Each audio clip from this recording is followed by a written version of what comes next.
Bu safar yana parashoklar haqida. Bowie parashoki haqida. Mana keyingi paytda kuzatyapsiz, xolodilnikda ochsangiz ham Bowie reklamasi chiqib beradi, ya'ni ko'p kuzatyapmiz. Aslida bu nima o'zi?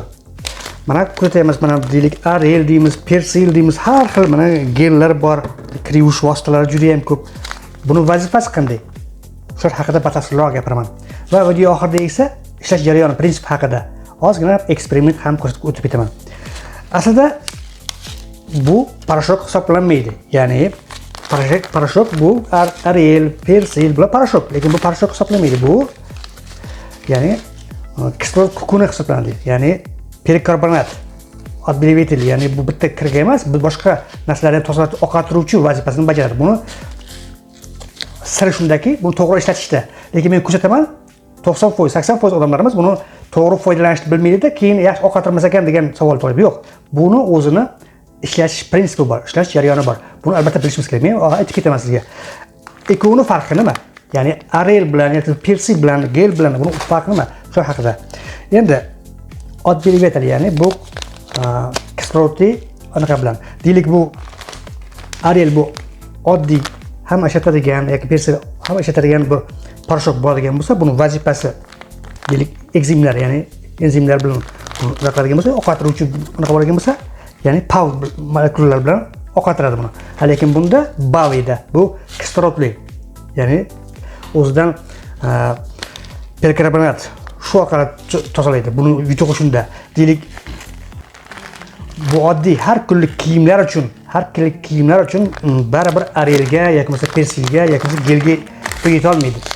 Buni doim ham parashok o'rnida ishlatib bo'lmaydi. Buni men aytishim mumkin. Parashok o'rnida ishlatib bo'lmaydi. Ya'ni bunda deylik bir haftada bu qo'shimcha, deylik siz Ariel soldingiz, Ariel solib, masalan 2 qoshiq Ariel soldingiz, yarim qoshiq bundan solsangiz bo'ladi.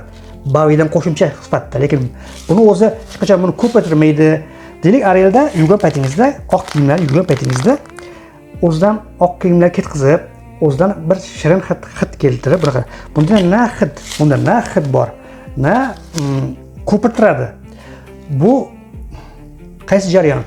Buni yuvish mumkin qachonki o'ta yomon dog' bo'lsa, qo'ltiqda yomon dog'lar bo'ladigan bo'lsa, bundan albatta foydalanish kerak.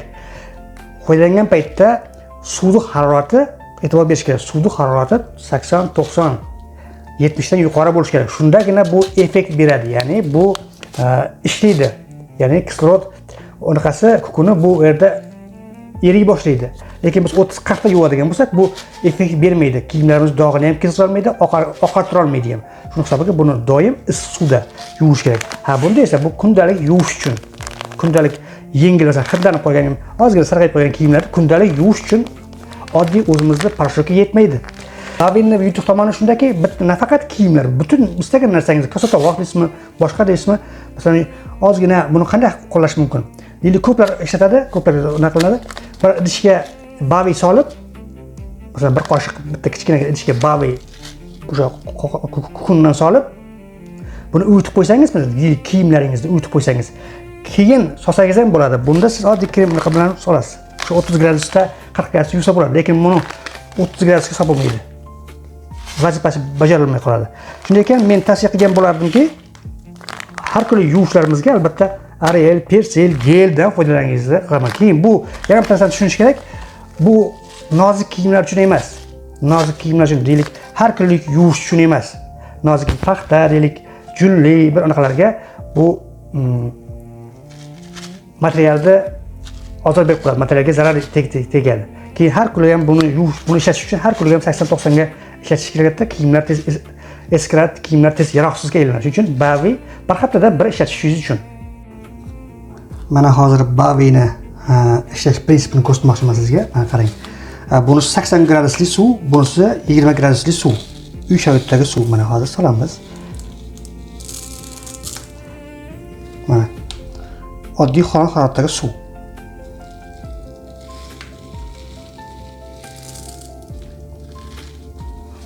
Mana jarayonni ko'ryapsiz. Demak, bu yuqori haroratda bu o'zini ishini bajara oladi. Lekin oddiy haroratda esa mana ko'rib turibsiz, o'zgargani yo'q. 30 gradus, 20 gradusda o'zgargani yo'q mana. Lekin yuqori haroratda bu reaksiyaga kirishadi mana. O'zini ishini, o'zini kuchini ko'rsata oladi. Mana